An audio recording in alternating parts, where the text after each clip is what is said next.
Hey guys, this is James Wilson with MTB Strength Training Systems and BikeJames.com. I'm sitting here in my office this morning answering some emails and came across a great one that I wanted to answer through this video Q&A format. And basically the question revolves around body position and getting faster on the bike. And the guy that wrote in is an intermediate level downhill rider, and he's looking to take that step and figure out what do I need to do to get to that next level. And so besides working on his fitness and stuff, he started to observe that faster riders have a different body position than he does and most, average riders do. And a good rider, as I pointed out before, is going to move from the hips. He's going to have his butt back, he's going to have his chest down, elbows out, basically moving from the hips. And an average rider is going to move more from the knees and ankles. The hips are going to be stiff. They're going to bend the knees more. It's going to keep the chest more upright. And so they're basically, you're going to see the elbows and the knees caving in towards the frame. This is all just bad balanced body position. And so, his question is, does going faster force you to find that better body position? And so I just need to turn my brain off and just do it and go for it and be willing to deal with the crashes that come along with that? Or do I work on my form and then that's going to allow me the faster speed? But again, he rightfully observed in his email that when you do that, you may have to slow down a little bit on the trail to consciously apply that new body position. My opinion is that the body position allows the speed. And what happens is we come into riding and we come into it with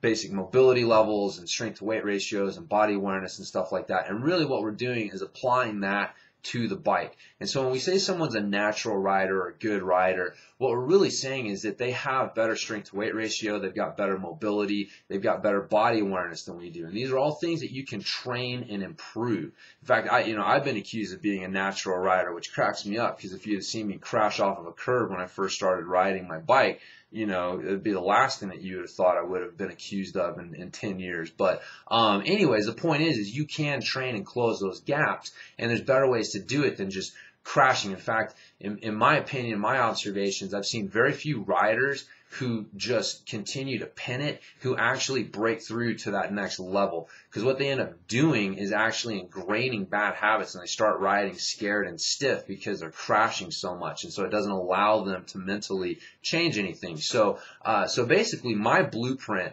for getting faster and improving your body position on the bike is threefold. One, this is where the strength training comes in. You need to be working on stuff like your swings, your deadlifts, your Bulgarian split squats, exercises that are going to allow you to work on that movement and good strong body position that you want on your bike. That's gonna develop the foundation. Two, skills training, getting out in the parking lot and working on just rolling around with good body position, going on really, really, really easy trail rides, things. The only thing that you have to think about is, applying that body position. And then three is when you go out on your trail rides, that you're consciously thinking about your body position while on your trail ride.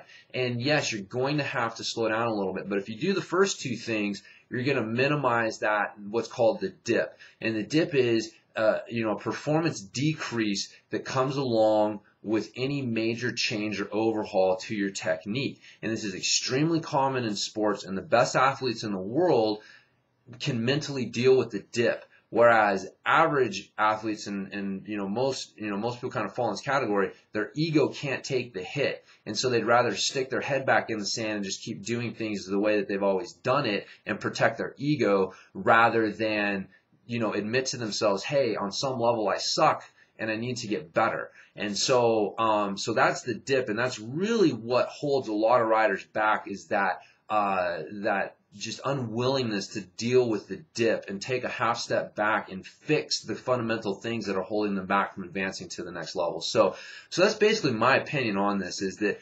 what this guy's observing is that fast riders got fast because they came into riding with better body awareness and body position and natural movement than your average rider did. But your average rider can improve those things and then learn how to apply them on the bike and close that gap. And like I said, in my opinion, just riding faster and turning your brain off and forcing yourself to do stuff isn't necessarily going to create better body position in the balance. In fact, you know, like I said, you're probably just going to reinforce bad habits as you start to ride scared. So anyways, hopefully you guys have enjoyed this and given you some food for thought. Again, that 3-step blueprint, you know, working on your basic movement and strength, then applying that movement and strength through a basic skills format, and then finally applying those lessons you've learned to the trail is what's going to really help you out with that. So once again, it's been James Wilson with MTB Strength Training Systems. You guys can check me out on the web at bikejames.com,